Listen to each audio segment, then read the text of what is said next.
What's going on, y'all? John here, bringing you your HOMEWOD for Thursday, December 3rd. Today we have another two parts similar to yesterday. Today we are tackling some pressing, so working on that overhead pressing. So we are going to initially today be working up to a 5 rep max. This is going to be a little tricky if you don't have a barbell. We're going to talk about that in a second. If you do, press 5 rep max as heavy as you can.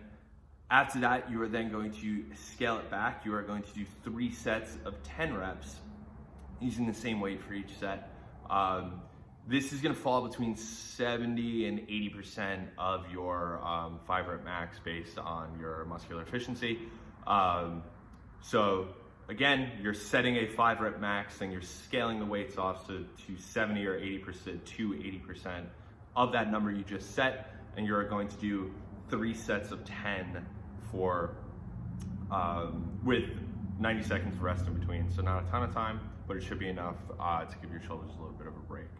That is your first part of the day. Now, if we don't have a barbell, maybe we're working with a single arm modality, whether that's a kettlebell or a dumbbell, here's a few considerations we can make.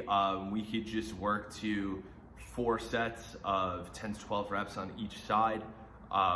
And over the next course of the week, as we progress through this, you could go from 10 to 12 reps to 12 to 14 and continue to add on to things, especially if we don't have room to move up in weights. Maybe we're dealing with one single loaded dumbbell. Instead of working to a 5 rep max and working with percentages outside of that, because it's obviously not going to work, we could work on a volume increase over time. So again, 10 to 12 would be a good place to start. If it's really light, we could start that number a little bit higher and then increase that load as time goes on. So I would say, if that is your case where you're doing single arm pressing at lighter loads, do 3 to 4 sets on each side. Start with a number that you know you can move up over the next couple weeks, and that would be the best option there for you. After that, we have our Metcon for today. It is King of Siam. It is a rounds per time workout, 5 rounds per time. Pretty simple stuff here. It is a 20 or 15 calorie row. After that, we have 15 push-ups and then 10 toes to bar. If we are working without an erg, I would say this isn't going to be a super popular opinion, but you could sub that for 20 to 15 burpees just to have a cardio element in there. You could do maybe a minute's worth of double unders if you have a jump rope around. Just to have that monostructural implement in there that maybe won't fatigue you as much. That'd actually be kind of a fun pairing for the push-ups and toes bar, make it a little bit of a challenging shoulder workout.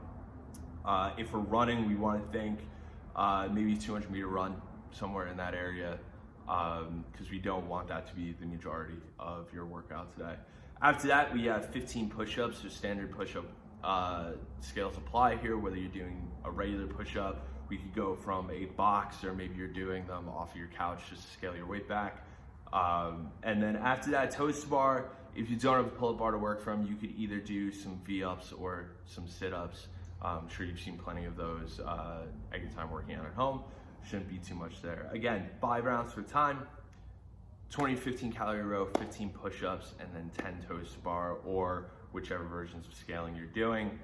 Longer workout, 5 rounds, always doesn't seem like a lot on paper for whatever reason, but when you think about it, it could be drawn out. So make sure you game those first 3 rounds well enough so the last 2, usually that 4th is where the sticking point comes around. You don't get stuck there and you're able to really attack those last 2 rounds on there. That's your HOMEWOD for Thursday, December 3rd. We'll be back for tomorrow's.